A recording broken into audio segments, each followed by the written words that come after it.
dan saudara-saudari yang terkasih, selamat hari Minggu dan selamat berjumpa kembali dalam renungan para frater Skolastika MSF Malang. Minggu lalu kita merayakan Hari Raya Tritunggal Maha Kudus, dan pada minggu ini kita kembali merayakan Hari Raya Tubuh dan Darah Kristus. Yesus bersabda dalam Injil pada hari ini, "Akulah roti hidup yang turun dari surga. Jikalau seorang makan dari roti ini, ia akan hidup selama-lamanya."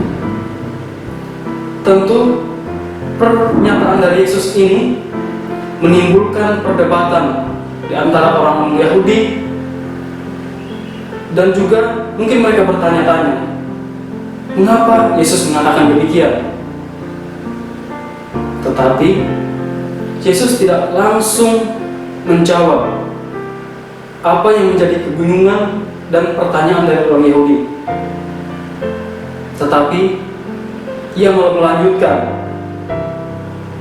pernyataannya bahwa tubuhnya itu benar-benar makanan dan darahnya benar-benar minuman, dan barang siapa makan daripadanya akan memperoleh hidup yang kekal. Mengapa Yesus mengatakan demikian? Barangkali kita bisa melihat dari kitab Ulangan, di mana Musa menyatakan kepada umat Israel, mengingatkan kembali kepada mereka ketika mereka berada di padang gurun selama 40 tahun. Di sana dalam kitab suci dikatakan bahwa Allah membiarkan mereka kelaparan di sana, dan Allah memberikan mana kepada mereka sebagai makanan ketika mereka berada di padang gurun. Tetapi mana itu tidak dikenal oleh nenek moyang mereka, dan mereka pun tidak mengenal. Di sana juga dikatakan manusia hidup dari segala yang diucapkan Tuhan. Manusia tidak hidup dari roti saja, tetapi dari segala yang diucapkan Tuhan. Segala yang diucapkan Tuhan di sini bisa kita artikan sebagai sabda Tuhan. Lalu apa dan siapa sabda Tuhan itu? Kita mungkin bisa melihat dari kisah penciptaan. Kisah penciptaan bisa dikatakan bahwa Allah berfirman. Di situ Allah menghembuskan sabda, memberi hidup, menciptakan segala sesuatu. Dan kita juga bisa melihat dari awal Injil Yohanes, di sana dikatakan pada mulanya adalah firman, yaitu sabda, dan firman itu bersama dengan Allah, dan Dia adalah Allah. Bapak, Ibu, dan saudara-saudari yang terkasih, sabda Tuhan pula Ia sampaikan kepada Musa ketika umat Israel keluar dari Mesir. Dengan sabdanya kepada Musa, Allah telah menurunkan mana serta mengeluarkan air di padang gurun dari batu yang keras. Tentu saudara-saudari yang terkasih, tubuh dan darah Kristus melebihi mana dan air yang telah disantap oleh umat Israel ketika mereka berada di padang gurun. Mana yang mereka makan hanya mengenyangkan perut, dan air yang mereka minum hanya melepaskan dahaga sementara. Sementara tubuh dan darah Yesus memberi hidup yang kekal kepada kita yang percaya kepadanya. Bapak, Ibu, dan saudara-saudari yang terkasih, kita kembali melihat pada ayat 58, Yesus kembali menyatakan bahwa Dia adalah roti yang turun dari surga.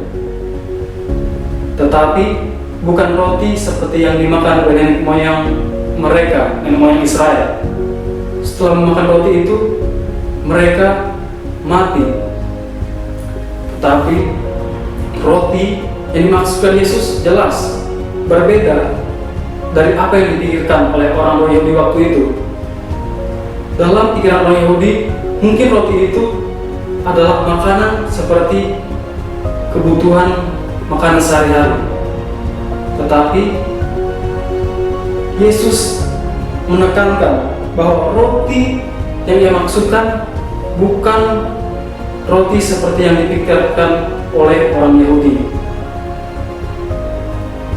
Roti yang dimaksudkan Yesus adalah roti rohani dan darah rohani, yakni tubuh dan darahnya sendiri yang memberi hidup kekal bagi mereka yang menyantap tubuh dan darahnya dan percaya. Nah, percaya itu sangat perlu, Bapak, Ibu, dan saudara-saudara yang terkasih. Tanpa percaya, kita tidak mungkin menjadi pengikut Kristus. Hal yang perlu adalah mengimani bahwa tubuh dan darahnya yang kita terima adalah sungguh-sungguh tubuh dan darah Kristus. Bapak, Ibu, dan saudara-saudara yang terkasih, iman adalah dasar bagi kita yang percaya kepada Kristus. Saya pernah mendengar sebuah cerita bahwa ada seorang nenek ketika hendak menyambut komuni kudus, ia datang berdoa dengan khusyuk sekali. Ia berdoa mengepalkan tangan, dan ketika menyambut komuni, ia menyambut tubuh dan darah Kristus dengan khusyuk sekali. Dia tidak lagi mempertanyakan seperti orang-orang Yahudi pada zaman dulu, bahwa bagaimana mungkin tubuh dan darah Yesus bisa dimakan. Dan nenek tersebut tidak lagi menanyakan bagaimana mungkin hostia ini bisa disebut tubuh dan darah Kristus. Tetapi hal yang ia pegang teguh bahwa yang ia sambut adalah tubuh dan darah Kristus. Luar biasa iman nenek ini. Mungkin pengalaman dan nenek ini juga menjadi pelajaran bagi kita, panutan bagi kita untuk percaya kepada Yesus, bahwa apa yang Yesus katakan dan apa yang kita sambut dalam komuni kudus, bahwa tubuh dan darah Kristus.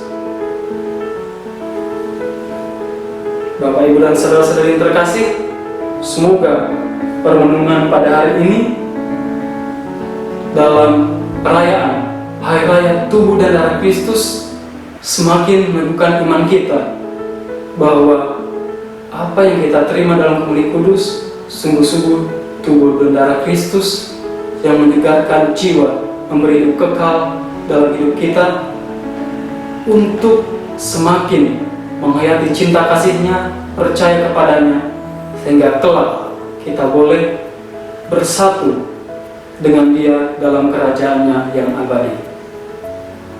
Rahmat Tuhan membantu kita semua.